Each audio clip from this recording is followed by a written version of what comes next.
Bharat Canada के बीच हाल ही में फिर से उभरे तनाव के बीच भारत ने अपने राजदूत को वापस दिल्ली बुला लिया था। कनाडा में भारतीय उच्चायुक्त संजीव वर्मा ने भारत लौटते ही कहा कि कनाडा सरकार के आरोप बेबुनियाद हैं और वह झूठे आरोपों को गढ़ रही है। भारतीय उच्चायुक्त ने समाचार एजेंसी पीटीआई से कहा कि उन्हें कनाडाई अधिकारियों की ओर से किसी भी तरह के सबूत नहीं दिए गए हैं। संजीव वर्मा ने कहा कि उन्हें और उनके 5 सहयोगियों को हत्या की जांच में पर्सन ऑफ इंटरेस्ट करार दिया गया था, लेकिन इस बाबत कनाडाई अधिकारियों की ओर से कोई सबूत नहीं दिया गया। राजनयिक संजय वर्मा ने कनाडा के अधिकारियों के सामने अपनी उपस्थिति को याद करते हुए कहा, कोई भावना प्रकट नहीं की, चेहरे पर चिंता की एक लकीर भी नहीं थी।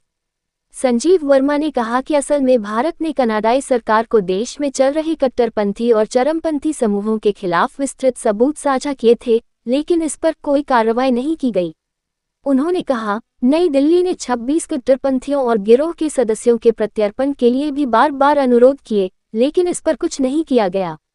उच्चायुक्त वर्मा ने कहा कि यह कनाडा की दोहरी मानक नीति है। उन्होंने कहा, एक कानून आपके लिए और एक कानून मेरे लिए, यह अब दुनिया में नहीं चलता।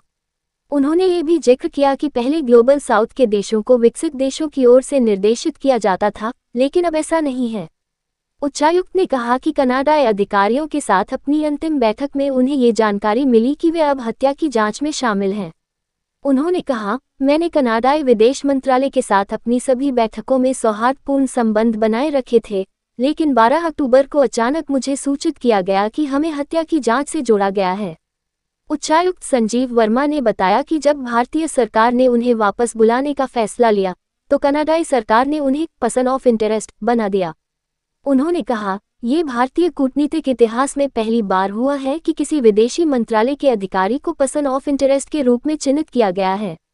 दरअसल पर्सन ऑफ इंटरेस्ट उस शख्स को कहते हैं जिस पर भले ही सीधे तौर पर आरोप नहीं लगाया जाता, लेकिन ये कहा जाता है कि वह शख्स किसी न किसी तरह से अमूक मामले से जुड़ा है। कनाडा के व्यवहार पर राजनयिक संजय वर्मा ने कहा, द्विपक्षीय संबंधों पर अत्यंत गैरपेशेवर रवैया रहा, यह अत्यंत दुखद है।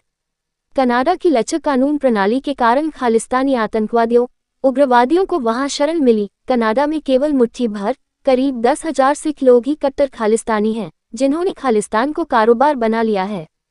कनाडा में चरमपंथी खालिस्तानी मानव तस्करी कर रहे हैं, अपने घृणित कारोबार के लिए गुरुद्वारों के माध्यम से पैसा इकट्ठा कर रहे हैं। उन्होंने कहा, कनाडा में खालिस्तानी समर्थकों की संख्या बहुत कम है, लेकिन वे तेज आवाज में चिल्लाते हैं और उन्हें राजनीतिक संरक्षण मिलता है। खालिस्तान समर्थकों के खिलाफ कोई कार्रवाई न करना आतंकवाद को बढ़ावा देने के समान है। ट्रूडो की लोकप्रियता घट रही है, यदि अभी चुनाव हुए तो सत्ता में लौटना उनके लिए बहुत मुश्किल होगा।